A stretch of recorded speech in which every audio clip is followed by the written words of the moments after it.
Hi guys, Mayflom here, and this is a Lawn Fawn for Ellen Hudson exclusive. And what that means is you'll only find this particular set at ellenhudson.com. And I've got links on my blog, and it comes with the dies and the stamps. So what I'm thinking here is I want to make a gift tag. Gift tag? Yeah, I do. I want to make a gift tag that says, "Thanks bunches for being my friend." And what I'm going to do first is I have a stencil here. I just tried to go through my stencils and find one that looked like, you know, kind of leafy, kind of natural like. And I'm just going to grab a blending tool. That is assuming I have one that I can use. This is always the, oh, there it is. I know I have a green one. There we go. And then I'm going to use some peacock, some freshly cut grass, and some merman. And I'm going to start light to dark. Now, I am going to put something on under this. Let's see. I could go nonstick, but I have some cardstock that's a little bit messed up. That one side got some bad stamping on, so I'm just going to use that instead. I have something on under because, and let's see, do I want it kind of angled? What do we think? I think straight up and down. Yeah, we'll go straight up and down, only because it fits better. And I'm just going to apply some ink. Now, if there are other colors on this blending tool, which there clearly is, you may get that other color. It may not come through real clean. You may get a different look than you're expecting. Is this a problem?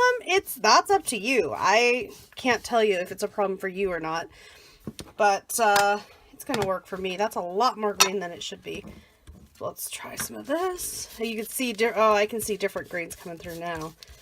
And let's try some of this. Now, you could and probably should use different ink blending tools, but I'll be honest with you, it doesn't hurt your ink pad. I've never had a problem working light to dark, and I just want to, whoops, careful of that, blend and play with colors in different ways for quick, easy background. There we go.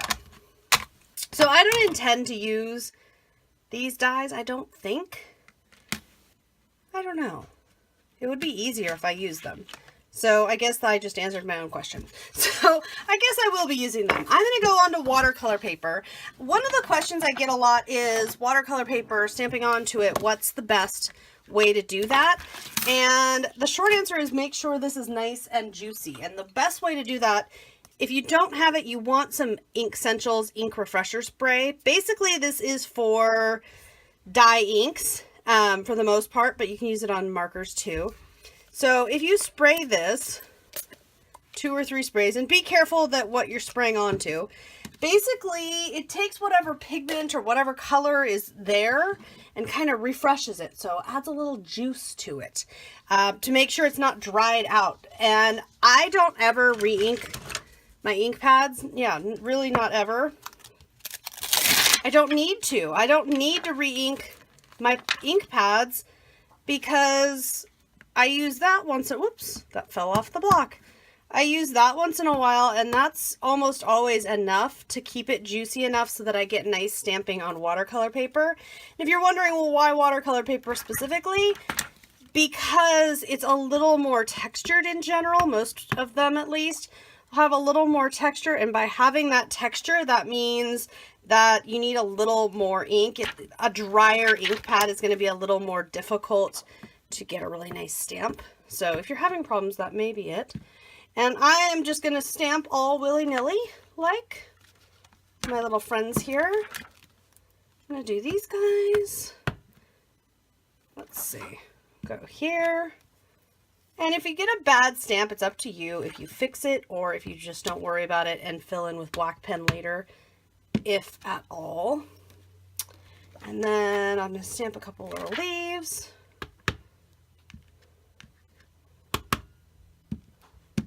There we go. Maybe one more. Okay, so then what I'm going to do to die cut these, I will just go get my Sizzix Big Shot and roll them through. It probably is going to take me a couple of batches because what I'll need to do is I'll need to break these apart like so. And then match them up. And then get a little bit of washi tape and tape them down. It's not a big ordeal, but it's a bit of a process. And what sometimes I find is that, you know, I want to stamp pretty close together to conserve paper. But what sometimes can happen by doing that is things may be too close to be able to die cut everybody at once. And I need to take those guys out of the middle. But what I'm curious about, no, that fits. So let's see if this guy fits too. See, these two guys, I think, yeah, you see how these two, they're going to be too close together. They will work for cutting out. It's just not die cutting at the same time. So I'll just snip, if we have some leaves here, we're just going to want to snip those out. Okay. So let's see, is that the leaf I want, or is that the bigger one? Yeah, I think that's the leaf I want. Okay. So I just need to get out my Big Shot and roll these through to die cut them. Everybody's cut out. Now I'm just coloring, and to color, I'm just grabbing, I'm using clean color markers. You use whatever you want. I like these for a couple of reasons. Number one, I have a set and I want to get them used and used heavily before they run out or dry out. I don't know what the shelf life of these is. I really don't. And so whenever I see an opportunity to use them, I want to use them because I know my distress inks, I know my watercolor palettes, those aren't things that are going to dry out. Those are things that will last as long as I want them to. So when I have something like markers or something that I know, you know, maybe has a shelf life, I do try to use those things. And I'm just blending a couple of browns together here. Just kind of adding a little detail. Their faces are white for right now because I have a plan for that. And my plan is that once I've done this, there we go, just got a little bit of, if I find that there's some odd, like, whoa, that's way too light, I'll go through and fix it. But my plan is, once I do that, take a paintbrush and water, or a water brush. Either way works just fine. I'm just finding a spot off to the side here and squirting my water brush, my paintbrush, so that it is wet. And then all I'm gonna do is go like so. And what that's gonna do is it's just gonna blend and bleed a little bit of color onto their sweet little faces. Okay, and after they dry, if we get any weird spots, this guy's got something on him, there we go. If they get any weird spots, meaning if there's like kind of like a water stained spot or a spot that I'm just really unhappy with, I will just go over with a damp brush. That usually works. I can also always add a little more color. It just kind of depends on what happens, if something happens that I'm not happy with. Otherwise, boom, monkey's done, banana's done, leaves, let's get some leaves colored. We're just coloring these various elements really, truly, however you like, whatever tickles your fancy, however you want to color. You want to make this neon, you want to make this wild, go right ahead. You want to keep it really simple, go ahead. You get to pick. It's no wrong. And I love that. I love that about coloring and creating, guys. There isn't a wrong. Whatever you do, if you like it, that's great. Go for it. It's fantastic. Don't sweat if it's the right way, the wrong way, as long as you're not hurting your supplies, meaning, you know, as long as you're not taking something and, like, say, contaminating it and ruining it forever so no one else can ever enjoy it and it was something you borrowed. That'd be a problem. But for the most part, I mean, really, we're not getting into that kind of creative drama. And I'm just taking some light. I'm taking some dark. We're blending and playing. Okay, we're ready to assemble. I am now stamping onto some smooth cardstock. And I'm just using my archival ink again. And like so. Thanks bunches for being my friend. I love it. I think that's so sweet. I just love that little stamp set and sentiment. And this little guy is going to hang off the card, but the sentiment itself is not. The sentiment itself is going to be right centered on our card. And we're just going to take a little bit of adhesive here. Let's see. And this part, it'll come together pretty quick. We can just play around a little bit if we want with things like position. If you want, If you want this to be shorter, you could certainly cut this off. If you want to change the size of your tag, that's up to you. I'm not too worried about that, but I do want to trim off the excess here. And I'm thinking I want some sequins and fun things too. This I will just adhere down. No real big technical thing there. Just glue and get it down there. And I think I'm going to put my banana right there. I'm going to use a little bit of liquid adhesive. Should be nice and easy. And now it's really, we get into personal preference. For a gift tag, when it's going to be a gift tag, I don't mind if it, you know, goes off the edge like this little guy's going to do. I don't mind if it's going to be, you know, like kind of funky or whatever. I just don't worry about those kinds of details. I just kind of play around with what do I like, what is fun to me, and just have a good time, because what's the worst case that happens? Worst case that happens is we hate it and a few pieces of paper were destroyed.